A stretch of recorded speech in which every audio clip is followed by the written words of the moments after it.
Una vez escuché una expresión que se me quedó grabada en el cerebro, y fue la siguiente. Cuando veas a alguien que es malo, alguien maligno, violento, alguien despreciable, alguien que hace daño a la gente, imagínatelo cuando era un bebé. Y piensa que en ese momento no podía ser un ser maligno, un ser violento, un ser despreciable. Simplemente era un bebé. Un bebé, un ser bueno, inocente, indefenso. Y claro, fue una reflexión muy buena y me pasa muchas veces cuando me pongo a ver a gente despreciable, gente que comete actos atroces, y me hago la misma reflexión. ¿De dónde vino este personaje? ¿Cómo era cuando era un bebé? Y la pregunta más importante quizás, ¿en qué momento ese bebé que fue creciendo con el tiempo se convirtió en alguien maligno, en un ser malo o despreciable?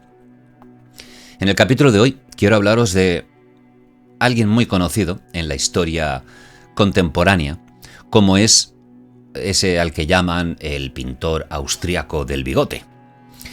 Bien, os voy a contar hoy un poco la historia de este señor llamado Adolf Hitler y cómo llegó hasta cierto punto de la historia, porque no quiero contarlo todo, sino aquí me tiraría 7 o 8 horas, sino que quiero hacerlo por fragmentos.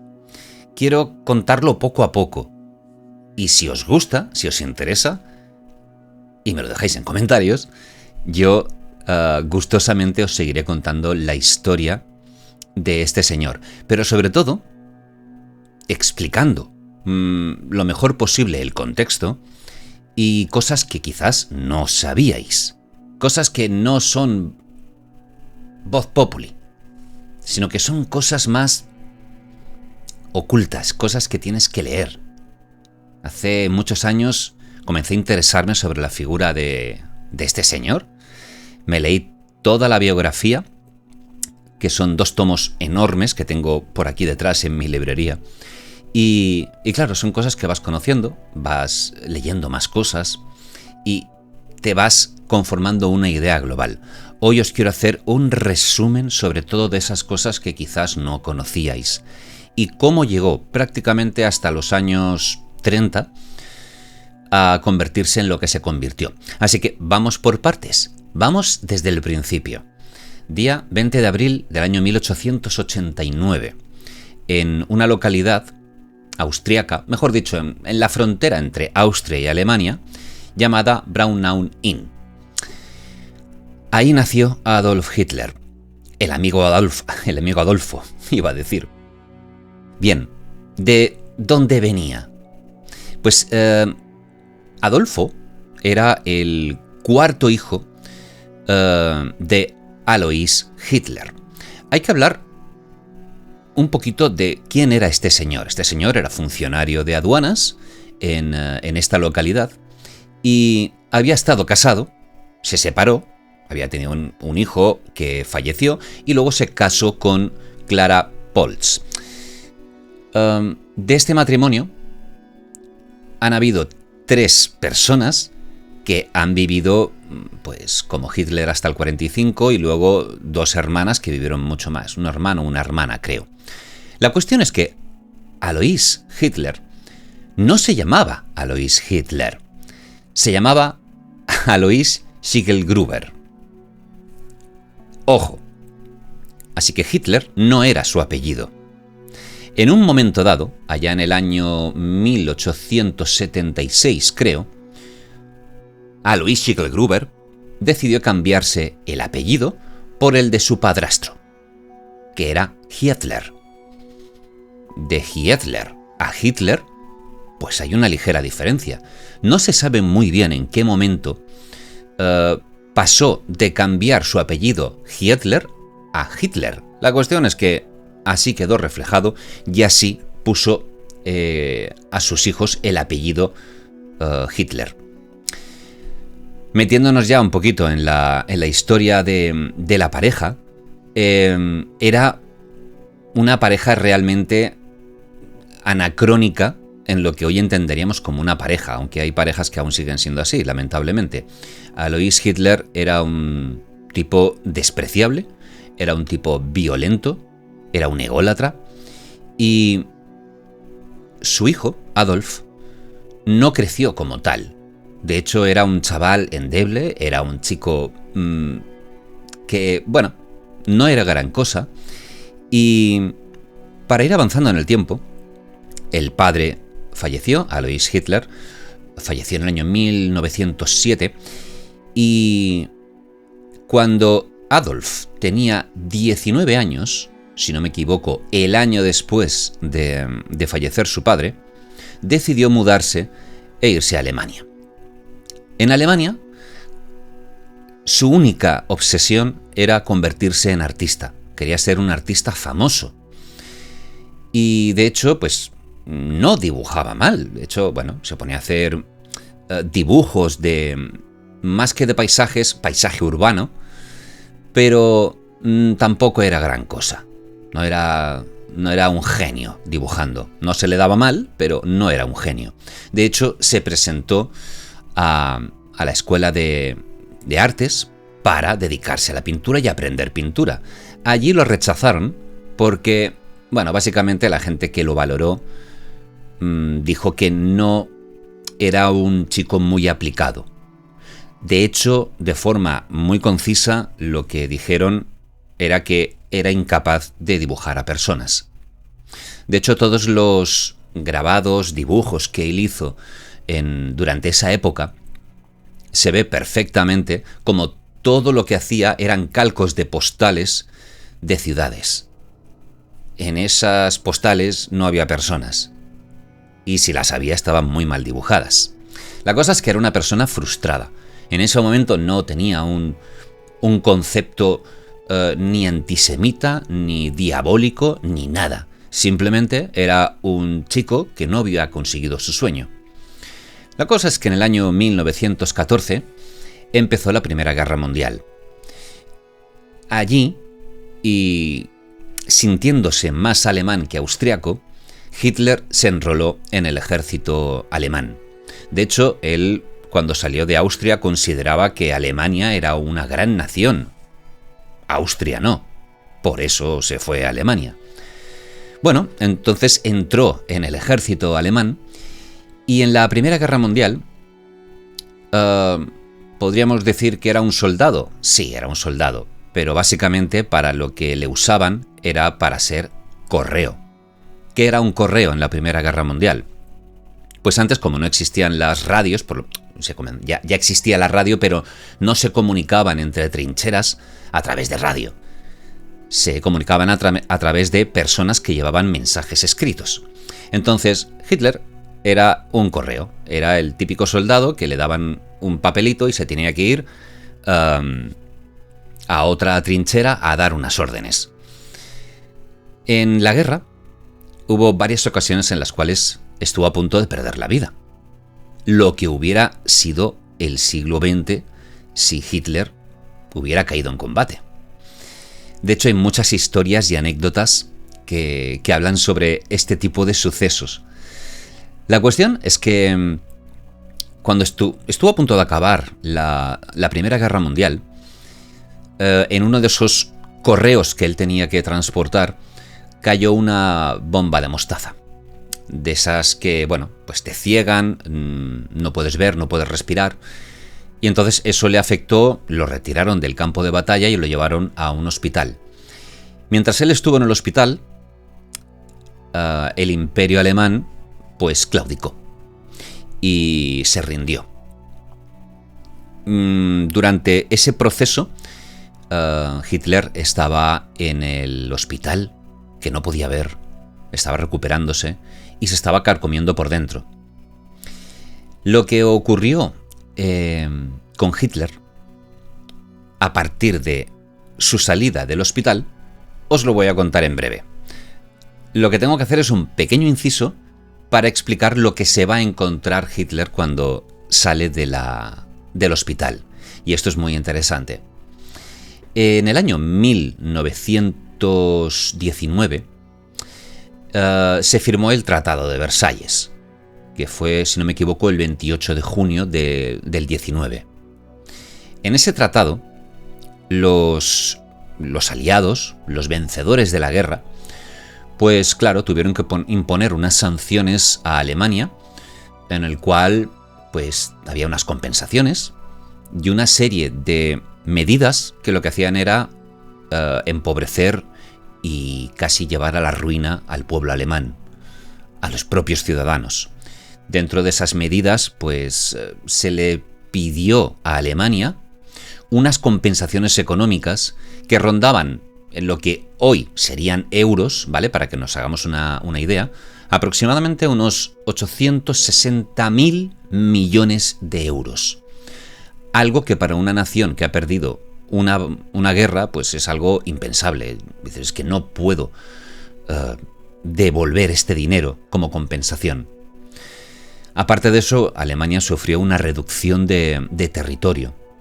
Una reducción de territorio prácticamente francés, belga, de la antigua Checoslovaquia y también de Polonia. Entonces, claro, esto es muy importante para luego entender lo que ocurrió en la Segunda Guerra Mundial, cuando los primeros territorios que Hitler se anexionó para Alemania antes de la Segunda Guerra Mundial, como fue los Sudetes, en lo que era la antigua Checoslovaquia, luego el resto de Checoslovaquia, Austria, lógicamente.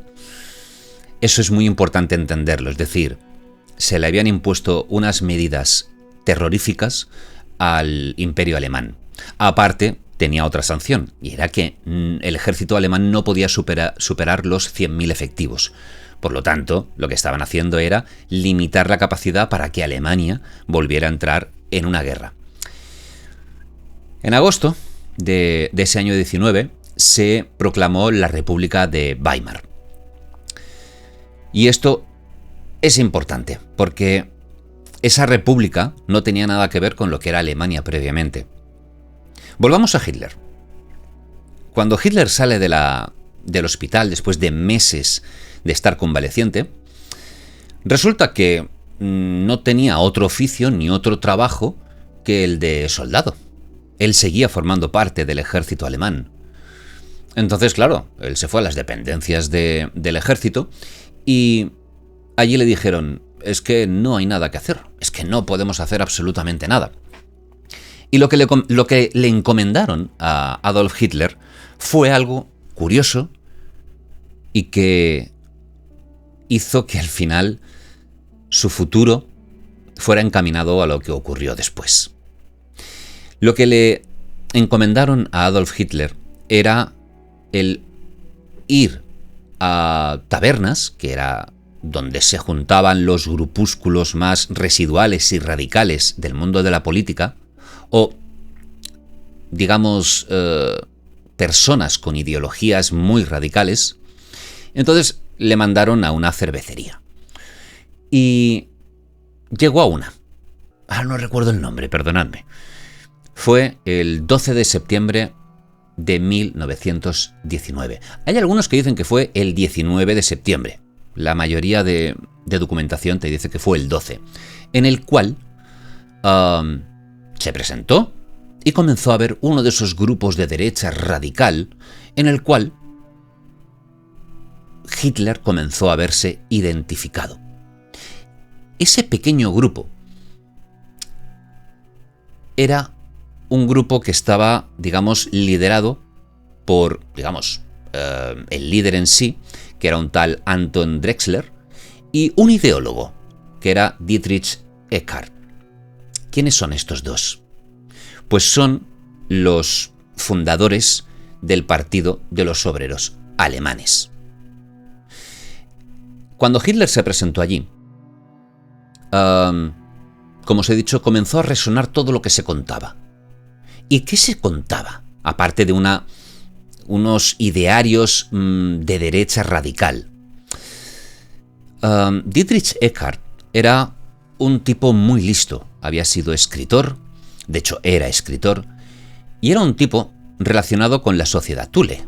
No sé si os suena, pero era una sociedad ocultista la cual creían en una superioridad racial aria que supuestamente venía de la Atlántida, fijaros la flipada, la cual los atlantes al final pues acabaron como arios en Alemania.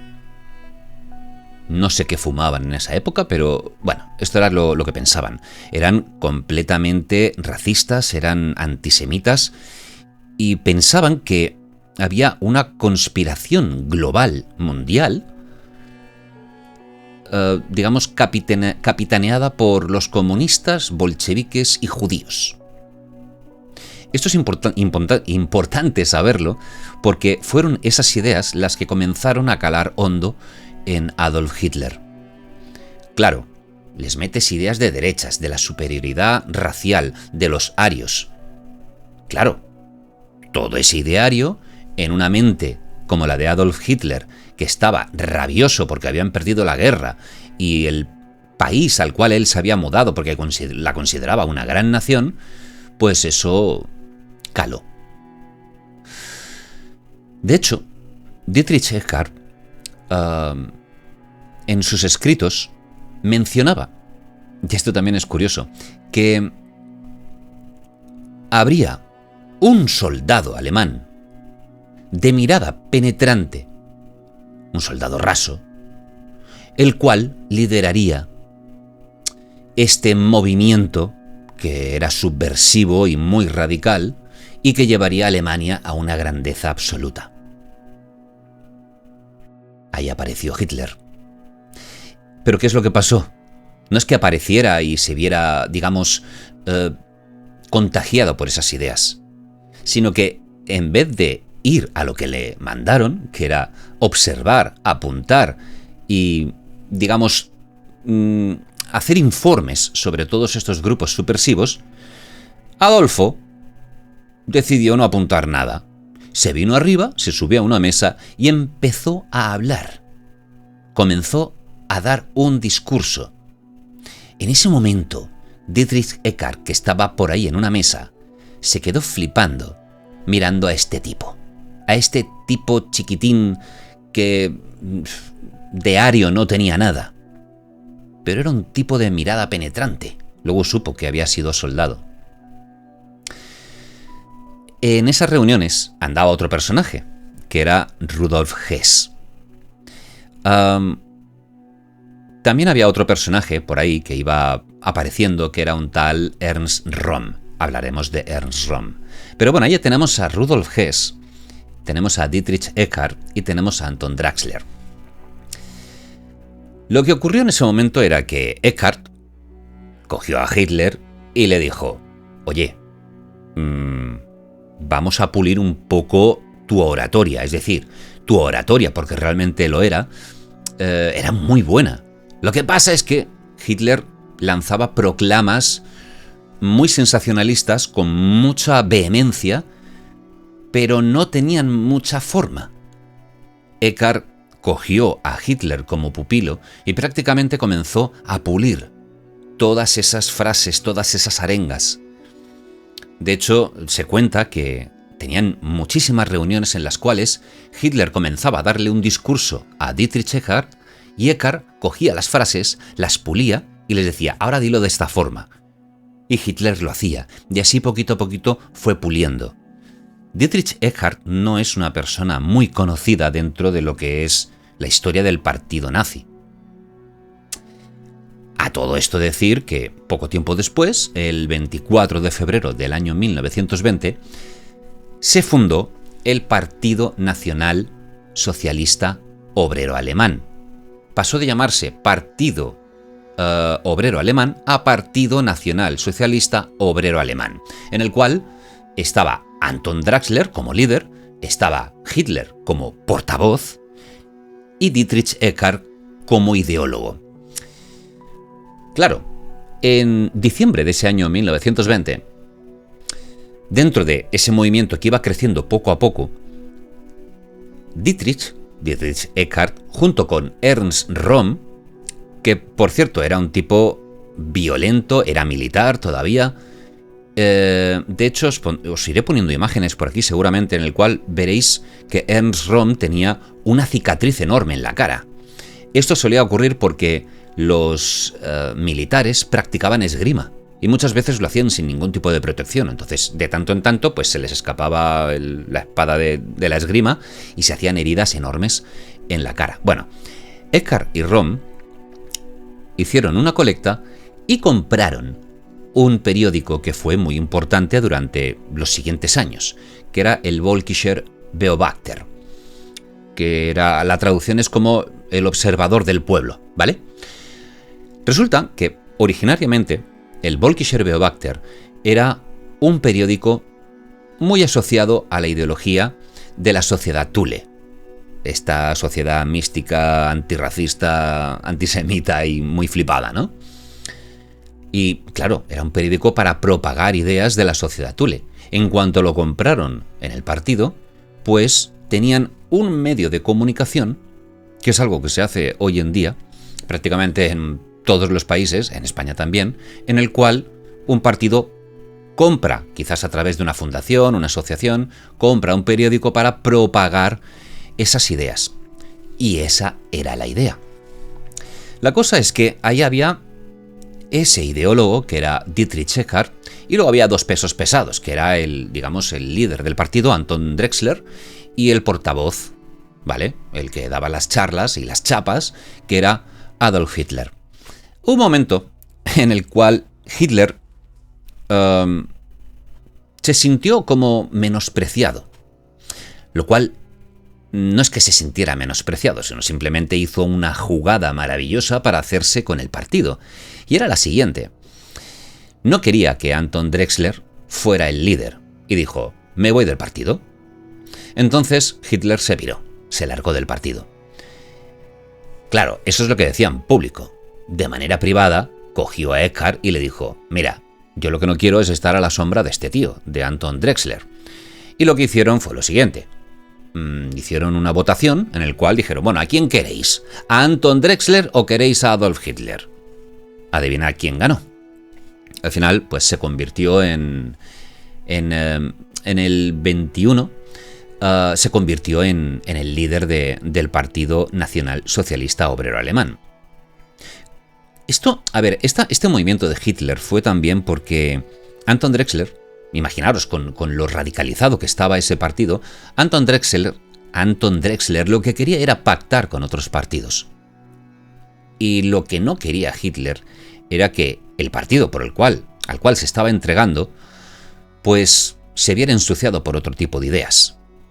Vamos, no quería ni que judíos ni que otra gente que no tuviera una ascendencia aria pues se metiera en el partido o entrara en coalición. Bueno, la cosa es que en ese momento en el que Hitler entra como líder del partido, coge a Röhm meses después y le dice, quiero que montes un pequeño ejército. Es decir, Ernst Röhm era militar, formaba parte del ejército alemán, pero Hitler quería un ejército por el partido. Entonces Röhm dijo, pues claro, vamos para allá, y hizo lo que se ha conocido con el tiempo como la sección de asalto. Lo que sería, esto tengo que leerlo, la Sturmabteilung, ¿vale? Las SA. Claro, no podían llamarlo sección de asalto, digamos, de forma pública, entonces lo llamaron la sección deportiva. Esto es gracioso. Es una... ¿cómo se diría? Es una... no me sale la palabra, pero bueno... Es gracioso y es hasta cómico que una sección que acabaría siendo violenta y asesina se llamara sección deportiva. Bueno, la cosa es que al acabar la Primera Guerra Mundial, hubo uno de los, digamos, una de las figuras más importantes del ejército alemán, un piloto en concreto, que era Hermann Göring, muy conocido, un tipo muy apuesto, un gran militar, el cual vio en ese partido una posibilidad de reconocimiento, una posibilidad de ser alguien después de haber acabado la guerra, porque si no hay guerra y tu país está en la mierda, dices, ¿qué hace un militar importante como había sido Hermann Göring? Pues estaba en el ostracismo y dijo, me voy a juntar a estos nazis, los cuales pues hay algunas ideas que sí y otras que no, pero bueno, Hermann Göring era un tipo de derechas. El partido inicialmente era un partido de derechas. Y ahora veréis cómo la cosa va a ir cambiando, porque el partido finalmente no era un partido de derechas, era un partido en el cual había muchas ideologías. Lógicamente era primordial el antisemitismo, el racismo, el pangermanismo, la cultura de la raza aria, pero no era un partido de derechas. Bien, entonces Göring se mete en el partido nazi como si no hubiera un mañana. Consideraba que el nazismo era un medio, no era, digamos, no representaba su ideología, simplemente era un medio. Bien, a partir de ese momento, con Hitler, con Rudolf Hess y con Göring, la figura de Dietrich Eckart empieza a verse desplazada, empieza a verse completamente apartada, ya no es alguien importante. Hasta llegar a un punto en el cual Hitler lo repudia. Dietrich Eckart era el típico intelectual que pensaba mucho, escribía mucho, pero luego no hacía nada. De hecho, se había tirado a la bebida y bebía como un cosaco. Esto es lo que suele pasar en las revoluciones, que quien crea una revolución al final se lo come la propia revolución. Bien, llega un momento en el cual a Ernst Röhm, que había creado ese ejército y que al final el propio Hermann Göring, como militar, le habían encargado el entrenamiento de la sección de asalto, de esa sección deportiva, pues Röhm va a las oficinas del ejército y le dicen, sabemos que estás con esta gente, pero tú eres militar, tienes que elegir qué tienes que hacer. Y finalmente dijo, me lo voy a pensar, dame un tiempo y decido. A todo esto, Ernst Röhm seguía. Ernst Röhm también era un tipo de derechas, es decir, aunque más de derechas, era un fanático y violento. No es que tuviera una ideología de derechas o conservadora, no, era un tipo fanático, lo que pasa es que era fanático de la guerra y de la violencia, punto. En agosto de 1923 entra en juego un personaje que sería muy importante para el devenir de los acontecimientos en años venideros, que era Heinrich Himmler. Himmler era un niño de mamá, era un niño mimado, venía de buena familia. De hecho, Himmler no había podido entrar en el ejército para luchar en la Primera Guerra Mundial. Y eso le fastidiaba mucho, porque Himmler, aunque le hubiera molado estar en la guerra y combatir en la guerra, a él lo que le molaban eran los uniformes. Él quería formar parte de algo, era un chico desplazado, era un don nadie. De hecho, su padre le metió a estudiar agronomía. De hecho, por eso se dice que Himmler era un criador de pollos, aunque bueno, también se dice así un poco para hacer de menos al personaje de Himmler, pero básicamente era un tipo antisemita. Este sí que era de derechas. Y este sí que, mientras estudiaba en la universidad, sí que había entrado en contacto con esas ideas ocultistas de la sociedad Thule, lo cual también le molaba. Si os fijáis, poco a poco han ido entrando en acción muchos inadaptados, desde el propio Hitler hasta el propio Göring y Himmler. Bueno, también tendrá algo que ver Himmler en lo que voy a contar dentro de un ratito. Pero bueno, lo que ocurre en el 23 es que Alemania está ahogada económicamente, está hundida en la miseria. De hecho, los años 22 y 23 fueron los años en los que la hiperinflación estaba disparada.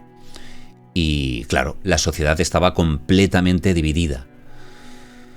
Lo que hace el gobierno, la República de Weimar, es dejar de pagar a los aliados, deja de pagar sus deudas. Digamos, como réplica, los aliados, en concreto los franceses y los belgas, lo que hacen es tomar lo que es el corazón industrial alemán. Imaginad para una nación que te la invadan y que te quiten pues posiblemente la parte más productiva. Esto de tener tropas en Alemania no gustó nada, sobre todo a los nazis.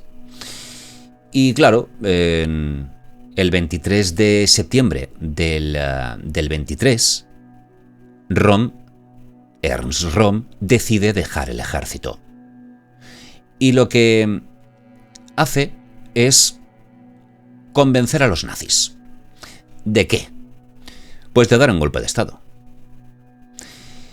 Claro, ¿a quién se le ocurre la brillante idea de dar un golpe de Estado? Es cierto que en estados en los cuales pues están corrompidos, están en la pobreza, pues puede haber grupúsculos que digan voy a dar un golpe de Estado. Hay que cambiar esto y vamos a tomar las riendas. Pero el hecho puntual que hizo que Röhm se convenciera de que un golpe de Estado en Alemania pudiera funcionar, un golpe de Estado provocado por los nazis, era que Benito Mussolini, unos meses antes, con tan solo 30.000 soldados, había dado un golpe de Estado en Italia y se había hecho con el poder. Claro, para poder hacer algo con un poco más de peso e intentar que el ejército alemán, el ejército del que había formado parte Ernst Röhm hasta prácticamente ese momento, y hacer que se pudieran poner de su parte en un golpe de Estado, contaron o fueron a buscar a Erich Ludendorff, que era un general de la Primera Guerra Mundial, pues muy reconocido. El día 8 de noviembre del 23 dicen, vamos a dar el golpe de Estado. Sin entrar en muchos detalles, lo que hicieron es, tanto Hitler como Goering se irían a una de las cervecerías más importantes de Múnich para convencer a 3 de los miembros del gobierno que estaban, digamos, dispuestos a tomar decisiones que no les gustaban a los nazis, ¿no? Digamos, como coaccionarlos para que se unieran al golpe de Estado y, a partir de ahí, pues, que el golpe de Estado tuviera éxito y hacer que la República de Weimar se convirtiera en otra cosa. Por otro lado, Ernst Röhm, que ya había conocido a Himmler, se fueron al Ministerio de la Guerra. Himmler es gracioso porque en ese momento Röhm iba armado con un montón de personal de la sección de asalto, todos iban armados, pero Himmler no. Himmler llevaba una bandera, tan solo una bandera. Pero eso ya hacía para Himmler que ese acto fuera importante. Él formaba parte de algo y él llevaba una bandera. Eso pues les moló mucho. La cosa es que la cosa se puso tensa. No conseguían convencer tanto Hitler como Goering a los miembros del gobierno. La noche se alargó y al día siguiente, en vistas de que no conseguían demasiado, decidieron irse tanto Goering, Hitler y Ludendorff, decidieron irse junto a Rudolf Hess y alguno que otro, se fueron a enfrentarse con el gobierno. En ese momento, todo lo que es el ejército, pues se enfrentó a ellos y hubo un tiroteo. En ese tiroteo fue un día importante, ese 9 de noviembre, porque fue el día en el que apresaron a Hitler, apresaron a ¿quién más? A Dietrich Eckart, que en serio pasaba por allí, le dijeron vente con nosotros, aunque ya era un apestado, y Himmler se escurrió. Dispararon a Hermann Göring en una pierna, lo cual también le conllevaría unas secuelas importantes, y también capturaron a Rudolf Hess. ¿Qué pasó con cada uno de ellos? Hitler fue a la prisión. Rudolf Hess Rudolf Hess creo que se escapó. Rudolf Hess se escapó a Austria. Cosa que también hizo Hermann Göring. Lo que pasa es que estaba herido, también se fugó a Austria. Es decir, toda aquella gente estaba perseguida. Si no los habían capturado, pues estaban en busca de captura. Dietrich Eckart, que ya estaba mayor, estaba bastante fastidiado, acabó en el hospital. Sin ninguna herida, pero acabó en el hospital. De hecho, en ese encontronazo hubo 16 nazis que fueron masacrados. Ese mismo día, el partido nazi fue ilegalizado. Aunque siguió existiendo, fue ilegalizado. Como os he dicho, unos se fueron a Austria, otros lo metieron en la cárcel. Ernst Röhm también acabó en la cárcel. Y Himmler, que se escabulló, porque no era nadie importante, ¿sabéis lo que hizo? Se fue con mamá. Se fue a casa de sus padres y se quedó allí. Bien, os tengo que mencionar algo importante sobre Dietrich Eckart. Si el 8 de noviembre fue el putsch, ese golpe de Estado, el famoso golpe de Estado,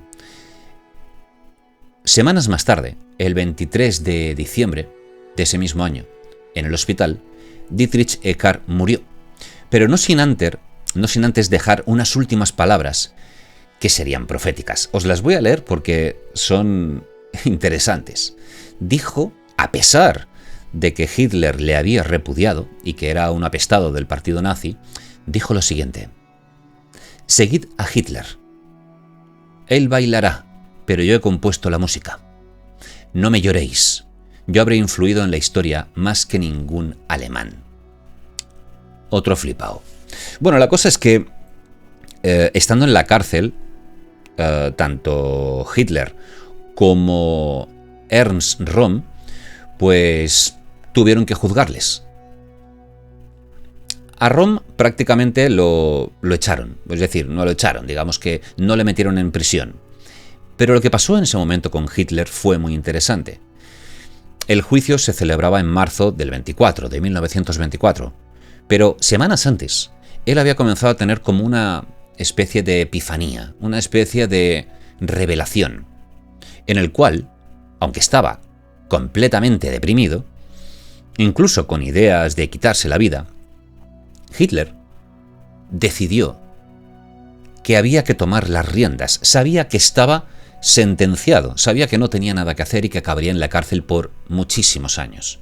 Pero dijo, voy a transformar todo este movimiento violento que hemos creado en algo más político. ¿Y qué ocurrió? Pues que durante el juicio comenzó a lanzar arengas. Comenzó Hitler a...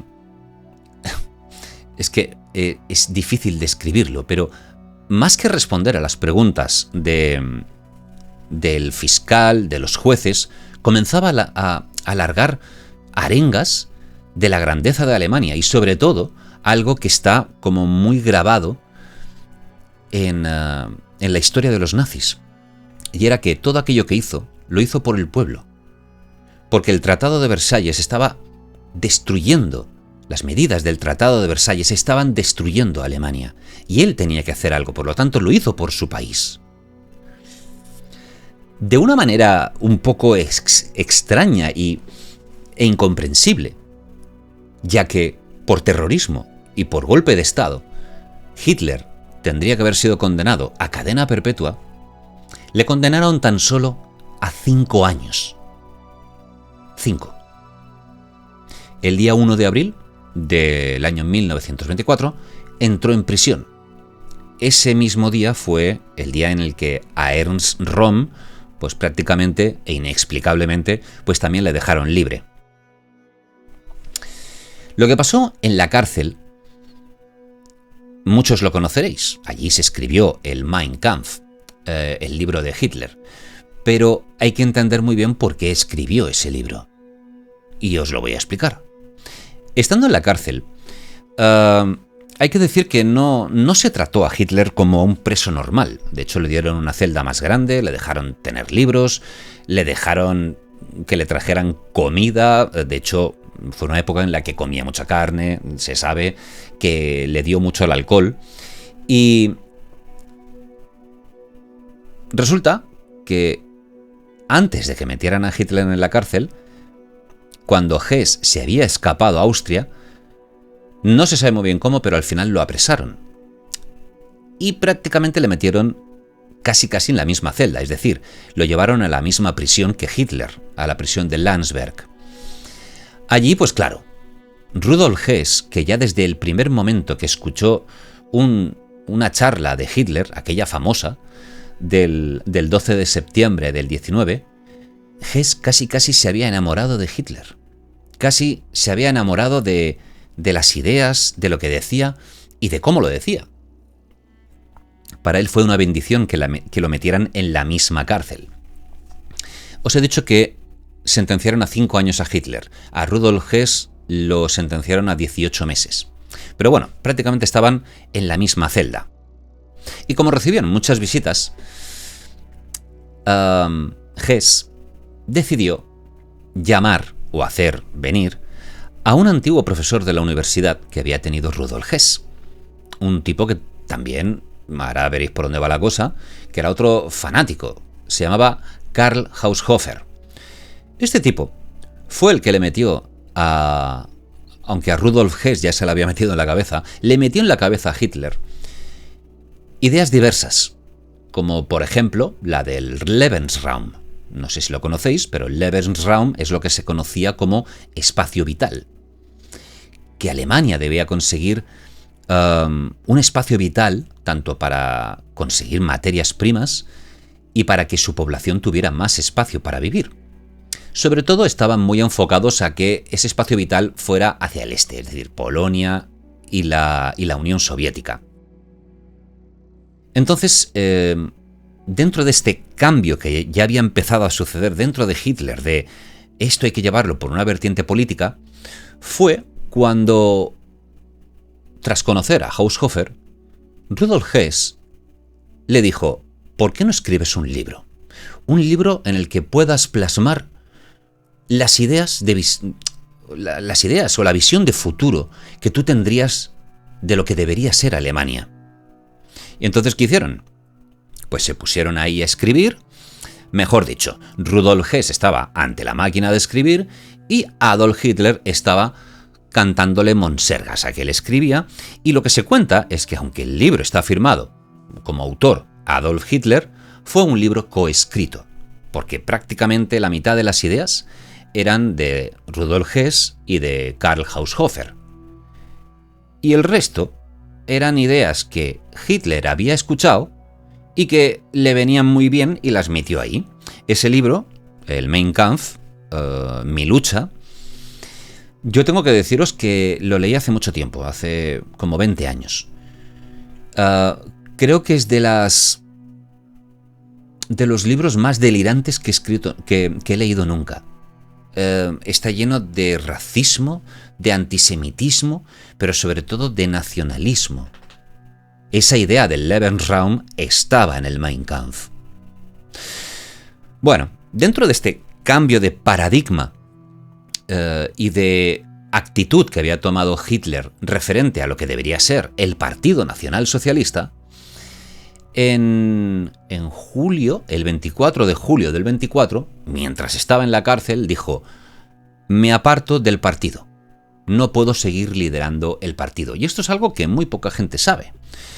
Y era que, claro, si Hitler dimitía del partido, es decir, no quería liderar el partido, alguien debería ponerse al mando, estando ilegalizado, existiendo pero ilegalizado, y con Hitler en la cárcel. Esto como detalle.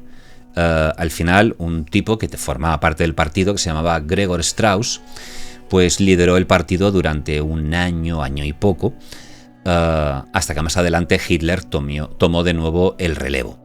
Pero bueno, estando también en la cárcel y ya con todas esas ideas en la cabeza de llevarlo todo a la política y de un cambio sustancial en lo que debería ser el partido, Hitler recibió la visita de Ernst Röhm, aquel que el 1 de abril del mismo año, el día en el que habían encerrado a Hitler, pues lo habían dejado suelto.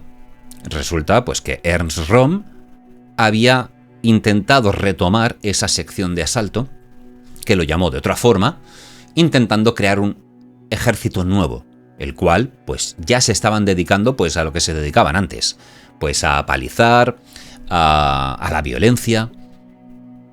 Y cuando llegó Röhm a la cárcel y le dijo a Hitler lo que estaba haciendo, Hitler le dijo: no quiero eso en mi partido. Se desentendió de esas ideas. Eso a Röhm le sentó fatal.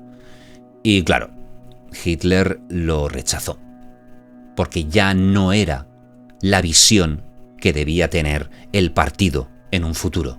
No debía ir por la violencia, sino que debía ir por la vía política y democrática. El 20 de diciembre de ese mismo año, 1924, soltaron a Hitler. Estuvo en la cárcel 9 meses. De hecho, incluso poquito menos de 9 meses. De lo que debería haber cumplido, que era una cadena perpetua, a que le condenaran a 5 años y que en 9 meses estuviera en la calle.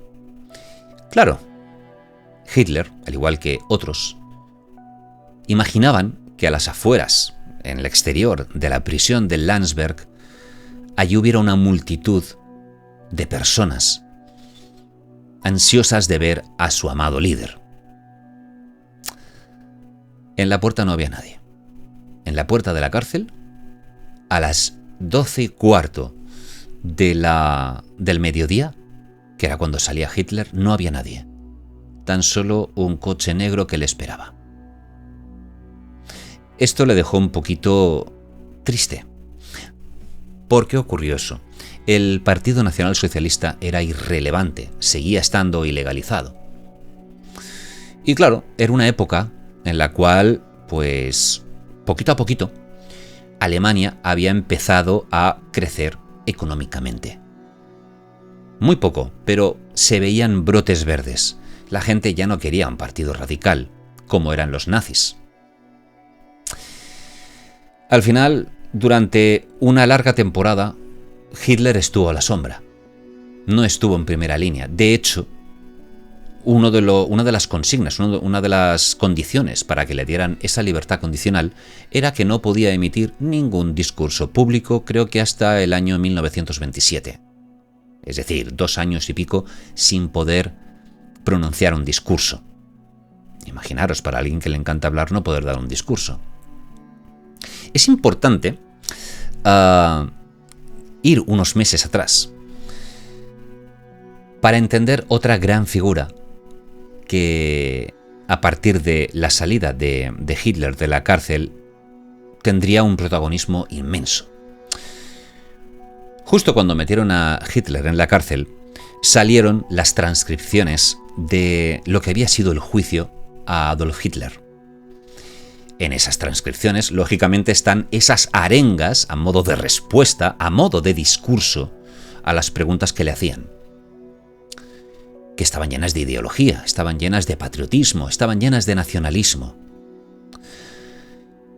Esas transcripciones llegaron a las manos de un tipo que era un don nadie. Era otro tipo frustrado, otro de estos que estaba desubicado, que no tenía dónde caer y al final cayó en el partido nazi. Este era Joseph Goebbels, el que a futuro sería el ministro de propaganda, el ministro de ilustración y propaganda, como se le llamó. Goebbels leyó esas transcripciones y se vio reflejado. Entonces, mientras que Hitler estaba en la cárcel, Goebbels, empezando a fanatizarse, empezó a asistir, pues, a esas cervecerías donde se daban esas charlas de esos reductos del Partido Nacional Socialista. Goebbels, que era un tipo que había escrito mucho pero que no le habían publicado nada, que era un tipo brillante, porque era un tipo muy brillante, era un tipo que se había, digamos, convertido, por decirlo de alguna forma, al antisemitismo. Y hay que remarcar esto, porque tú ves las imágenes de Goebbels y dices, es que tienes los rasgos de lo que eran los judíos, el tipo de nariz, la forma de la cara. Goebbels, cuando era pequeño, había tenido un problema en un pie, una infección, y bueno, le habían operado y se le había quedado una cojera. No era muy agraciado y en el colegio pues le hacían lo que hoy en día llamamos bullying. Era un tipo al cual menospreciaban. Goebbels se recluyó, que, ojo, que venía de buena familia, al igual que Himmler, venía de buena familia, se recluyó en sí mismo, escribió, estudió, pero no conseguía nada. Comenzó a ir a esas charlas en las cervecerías con Hitler en la cárcel y resulta que un día, al igual que hizo Hitler en su momento, Goebbels alzó la voz en una de esas reuniones y comenzó a dar arengas en esas reuniones. Las personas, porque esto ocurrió en una parte diferente de Alemania,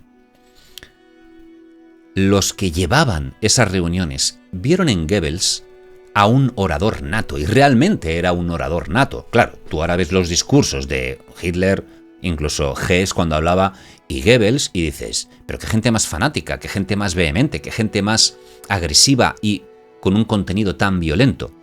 Pero en la práctica de la oratoria, eran grandes oradores y enganchaban al público, y eso era lo que funcionaba. Hay que decir que toda esta manera de dar discursos dentro de grupúsculos políticos residuales no tenía nada que ver de cómo se llevaba la política en los partidos o cómo se había llevado la política hasta el momento. De hecho, tú ves los partidos actuales y son personas que supuestamente son muy correctas, hablan de una forma muy determinada y no andan como con bravuconadas, como por ejemplo hace Trump o hace Milei, que hablan sin pelos en la lengua y con un lenguaje bastante, digamos, duro. Goebbels comenzó a ser alguien dentro del partido nazi. Y cuando Hitler salió de la cárcel, y en vistas de que no podía dar ningún discurso, llegó un momento en el que se conocieron. Y Hitler dijo, tú puedes dar discursos del partido, ya que yo no puedo, y a partir de ahí comenzó a dar discursos. Lo que ocurrió durante los siguientes años, prácticamente hasta el 29, fue pues un crecimiento poco a poco del partido nazi. No un crecimiento exponencial, porque recordad que estaban en ese momento entre el 25 y el 29 en una época de crecimiento. Lo que había ocurrido durante esa época era que, bueno, iban intentando captar a nuevos miembros al partido y que el partido fuera creciendo. Por esa época reapareció Hermann Göring, que en el putsch, en el golpe de estado, había recibido una bala. Había estado en Austria y, claro, para poder aguantar el dolor, prácticamente a base de morfina, pues había intentado superar ese malestar. Con el tiempo se convirtió en un adicto a la morfina y lo fue prácticamente el resto de su vida. En Austria prácticamente había estado viviendo, no diríamos en la mendicidad, pero sí que acogido por familias, las cuales, pues bueno, lo tenían allí, no era alguien importante y él estaba hundido. En un momento dado, como os he dicho, pues volvió a Alemania, volvió al partido y poco a poco intentaron hacer crecer el partido. Les fue muy difícil. Pero bueno, ya intentando conformar una idea de partido político serio que pudiera aspirar a unas elecciones. Hay unas imágenes, que si las encuentro os las pondré por aquí, en las cuales el fotógrafo de Hitler, que era Hoffmann, hizo un trabajo con él para intentar pulir lo que Dietrich Eckart había hecho en un principio con él a través de la oratoria, hacerlo en ese momento con su gestualidad. Debía encontrar una manera de conectar con el pueblo alemán. Esa manera de conectar debía ser pues a través del atuendo, en el cual ves que hay fotos donde él sale con el traje típico bávaro y otros en las que sale de una forma un poco más tecnócrata, un poquito más de político, bien vestido, de negro, y en el cual, en esas fotografías y para poder estudiarse a sí mismo, hacía esos gestos tan característicos que le seguirían o que seguiría llevando a cabo durante el resto de su vida. esos gestos tan potentes de usar las manos y la expresión facial para transmitir. Con todo ello, al final, pues comenzó a decidir algunos de esos gestos, algunas de esas poses y, lógicamente, pues esa visión más tecnócrata vistiendo bien. Hay que decir que, claro, cuando hacían actos de partido en el cual pues, se reunían los nazis para hacer cosas de nazis, ya como partido político, pues iban esa sección de asalto, que bueno, ya se había reconstruido esa sección de asalto, iban todos vestidos como si fueran un ejército, no el ejército alemán, pero como si fueran un ejército, y ahí Hitler no aparecía como un tecnócrata, aparecía con sus, digamos, trajes de más gala, pero militar, de corte militar. Para ir acabando ya el capítulo, y como ya os he dicho, si os gustan estas historietas, porque a mí me encanta contarlas, pues seguiré a partir de el año 29 mencionar lo que ocurrió ese año. En el año 29 fue cuando ocurrió el crack. Creo que fue el lunes negro en Nueva York, ya lo diré, en Wall Street. Cuando ocurrió el crack, prácticamente la economía mundial se vino abajo. Es decir, se vino la economía estadounidense abajo y con ella arrastrando al resto. ¿Por qué se vino el resto abajo? Porque en el momento en el que Estados Unidos entró en quiebra, ¿qué es lo que hizo? Empezar a pedir a todos los países a los cuales les habían dado dinero para su reconstrucción o préstamos, comenzaron a pedirlo. Entonces los alemanes dijeron, ahora tenemos que devolver con lo bien que nos van las cosas. Y claro, el gobierno alemán, la República de Weimar, dijo, vale, pues vamos a devolver dinero. Y comenzó a empobrecerse. Alemania empezó a empobrecerse. Y ahí, casi de forma profética, como había dicho Hitler en su momento, que el problema eran los judíos y el Tratado de Versalles y todas las medidas que les habían impuesto, Hitler dijo, ya os dije yo que los americanos y los judíos nos iban a destrozar. Alemania volvió a entrar en un periodo de inestabilidad política. Y fue en ese periodo de inestabilidad política cuando los nazis comenzaron a tener más repercusión. Con ese ya os lo dije, Hitler, ya con permiso para poder dar discursos y con el partido legalizado de nuevo, fue cuando el partido nazi volvió a surgir, volvió a crecer y empezó a presentarse a elecciones y a comenzar a conseguir diputados. Voy a dejarlo aquí, porque es que en los próximos años 30, el año 1930, 31, 32 y hasta el 33, que fue cuando los nazis alcanzaron el poder, sucedieron diferentes elecciones, diferentes cosas. La quema del Reichstag, por ejemplo, los bulos y las noticias falsas o posiblemente las falsas banderas que surgieron para que los nazis tomaran el poder. Una cosa muy interesante y que, como os he dicho, si os ha gustado la historieta, pues que me lo dejéis en comentarios. Yo estaré encantado de seguir haciendo capítulos explicándoos más cosas sobre esta gentecita tan peculiar como eran los nazis y los de la sociedad Thule, etc. Lo que vino a partir de aquí, como os he dicho, es para mear y no echar gota. Y quizás para que entendamos cómo cosas que están ocurriendo en el presente ya han sucedido en el pasado.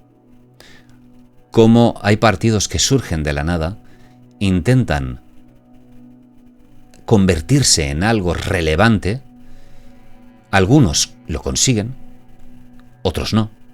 Pero como un partido residual reunido en una taberna en el año 1919, prácticamente 14 años después, alcanzó el gobierno y crearon una dictadura que luego entró en una guerra mundial y que se convirtió en posiblemente la época más oscura del siglo XX, con una de las dictaduras más horripilantes como fue la del nacionalsocialismo. Pequeño detalle que no quería dejarlo en el tintero. Si os he dicho que personas como Himmler o como Göring sí eran de derechas, Hitler no era de derechas, tampoco era de izquierdas. Era nacionalista. Había algún que otro miembro del partido que era socialista. Al final el partido se llamó como se llamó, pero Goebbels, por ejemplo, ya que os he dicho que era un antisemita, una de las grandes contradicciones de Goebbels era que buena parte de su familia, prácticamente su familia, tenía contratada en casa a judíos. De hecho, lo que conocemos como babysitter o como niñera de Goebbels era una mujer judía. Y lo que ocurrió con los años fue esa contradicción que tuvo Goebbels de convertirse en antisemita cuando había nacido y crecido en un ambiente en el que los judíos formaban parte de la vida, de la familia, de los quehaceres. Por cierto, las ideas de Goebbels sobre el comunismo eran muy favorables. No era de derechas. Pero bueno, esto ya lo explicaré en otro capítulo si os apetece. Aquí lo dejo. Menuda chapa. Cuando me pongo a hablar. Lo dicho, si os gusta, dejádmelo en comentarios. Si queréis que os siga contando a partir de aquí, me lo decís. Y nos vemos en el siguiente capítulo.